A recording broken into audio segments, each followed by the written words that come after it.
Estimados hermanos y hermanas, bienvenidos a esta última cápsula, la 25ª sobre las letanías de San José.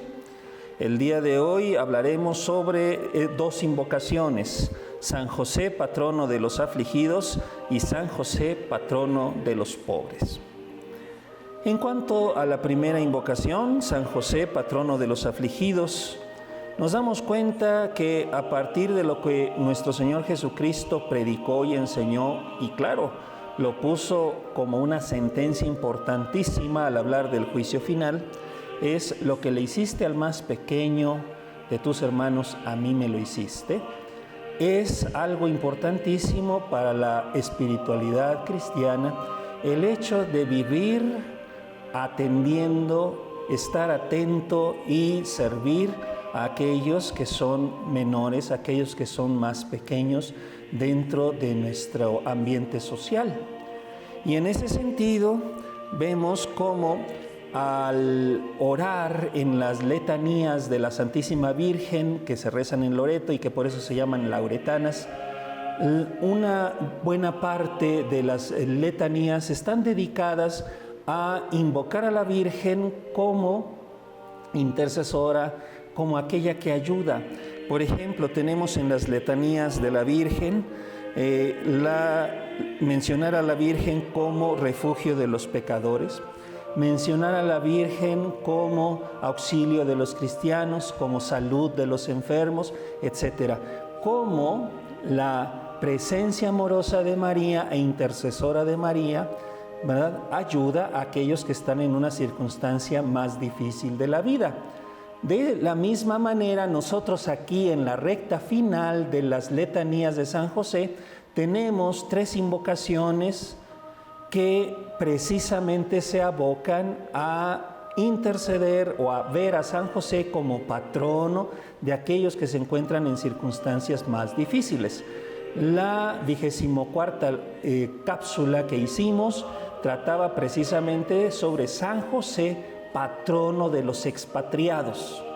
Ahora vemos estas dos invocaciones que también tienen como objeto a aquellos que están pasando por circunstancias más difíciles.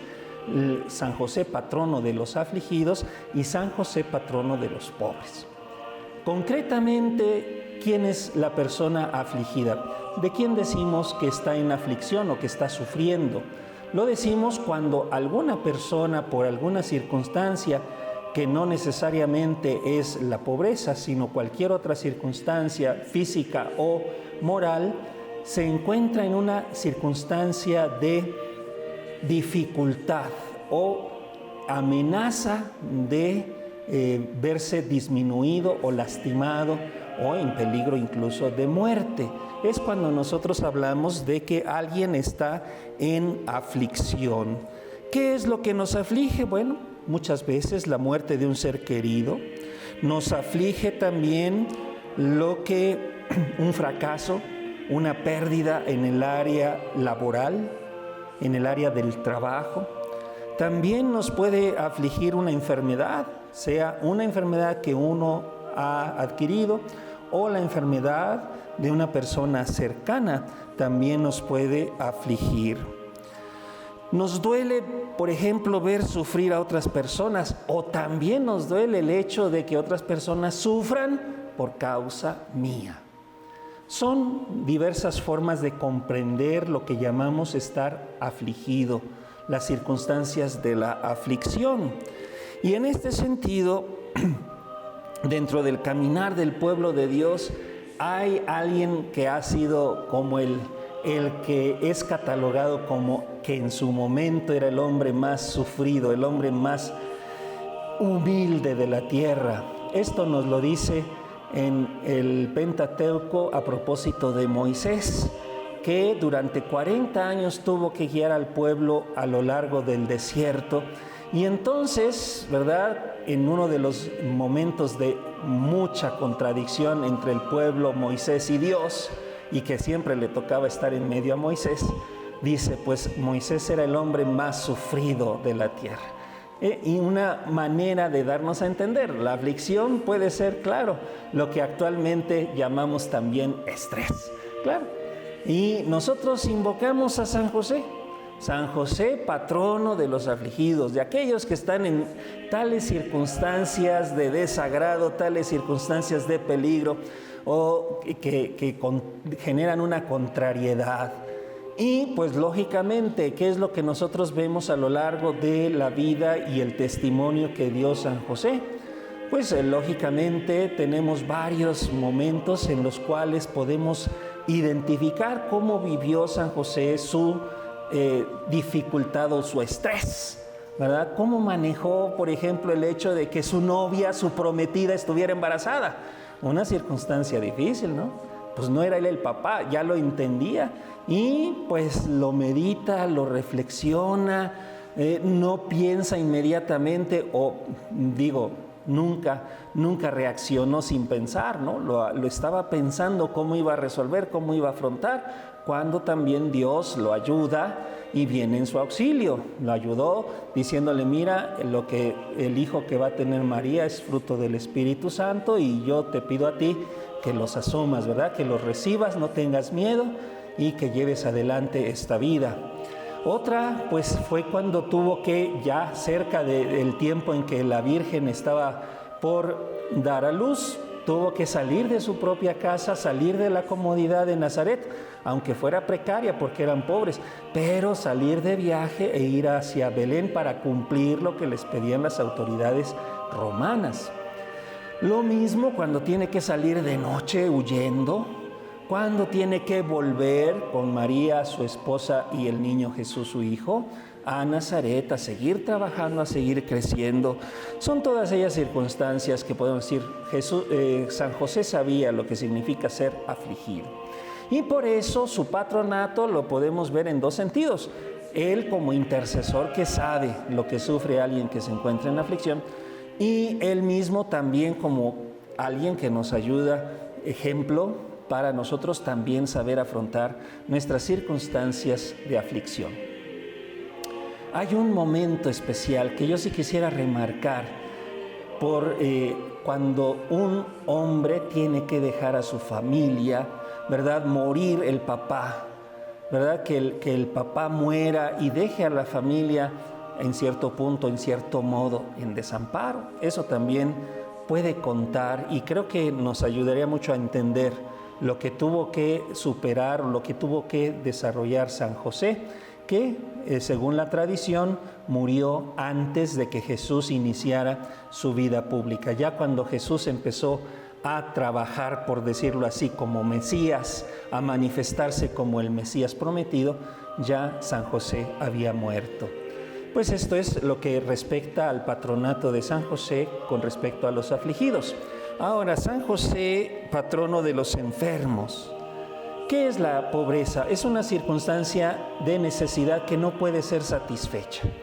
Cualquiera, ¿no? Nosotros hablaríamos en primer lugar de la pobreza económica, sí, cuando una persona necesita comer y no puede saciarse, cuando una persona necesita vestido, cubrirse o necesita un techo y no lo puede conseguir, son circunstancias de pobreza económica. Sin embargo, también nosotros podemos hablar de otros niveles y que a veces son más dramáticos de pobreza, como por ejemplo la pobreza en el campo afectivo.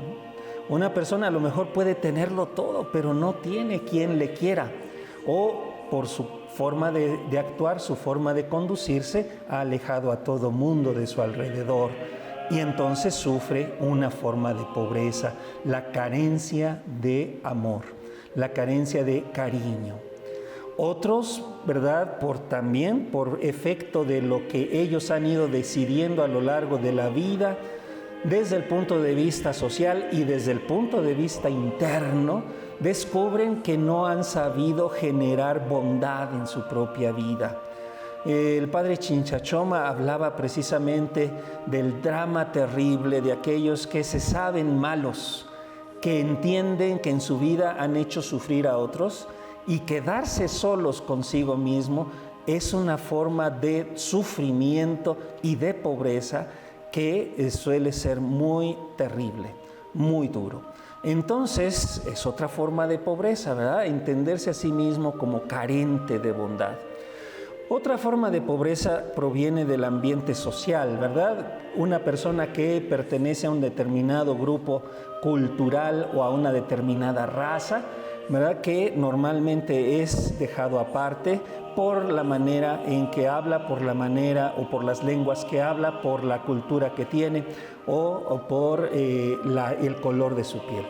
Todo esto indica caminos de pobreza y que ciertamente esto es importante cuando se carece de muchos valores, normalmente los valores que provienen del Evangelio, pues los grupos humanos tienden a empobrecerse en ese sentido, ¿verdad? De consideración de los otros, de establecer normas de competitividad que a veces no son sanas. Y pues en el hecho de San José concretamente, él provenía de Galilea, de una región que normalmente era no bien vista entre los judíos. Ser judío en Galilea o ser judío galileo era ser de segunda clase. Los judíos de mejor clase o los judíos más observantes o los que gozaban de mayor prestigio entre el pueblo judío eran los que vivían precisamente en la región de Judea. Aquello que había sido dado la herencia de la tribu de Judá en el entorno de Jerusalén en aquella época en que vivió San José y nuestro Señor Jesucristo. Tenían un modo de pronunciar, ¿verdad? Distinto a los de Judea y pues eran lógicamente fácilmente reconocibles.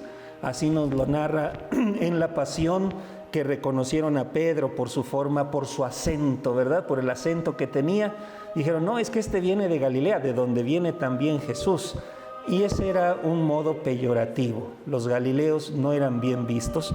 Bueno, pues San José, Jesús y la Virgen María pues provenían de Galilea y aceptaron el yugo, en la forma de ser que los ponía dentro del grupo de los pobres. También por ser judío, y esto junto con todos los demás judíos, pues eran gente extranjera. Y dentro del Imperio Romano, de segunda categoría, por supuesto, aquellos que tenían que subvencionar y pagar a los opresores, digamos, a los superiores, que en ese momento eran los romanos. Así es que nuestro mundo, que está pues estratificado socialmente, ¿verdad?, nos invita a veces a competir y entonces a imponer, por lo menos desde algún criterio, una compensación por las pobrezas. Esto no lo hizo así San José. Él se afianzó más bien en la confianza en la providencia y siempre fue apoyado, siempre salió adelante con la gracia de Dios, ¿verdad?, por la confianza en la providencia. Así es que este patronato de San José pues puede ayudarnos a comprenderlo así y a acogernos, ¿verdad?, a quien vivió pobre y siempre fue ayudado, sustentado por la providencia divina. Con esto, hermanos y hermanas, llegamos al final de estas cápsulas, 25 cápsulas en las cuales hemos caminado durante este año dedicado a San José y fundamentándonos en la reflexión y en la profundización de su letanía.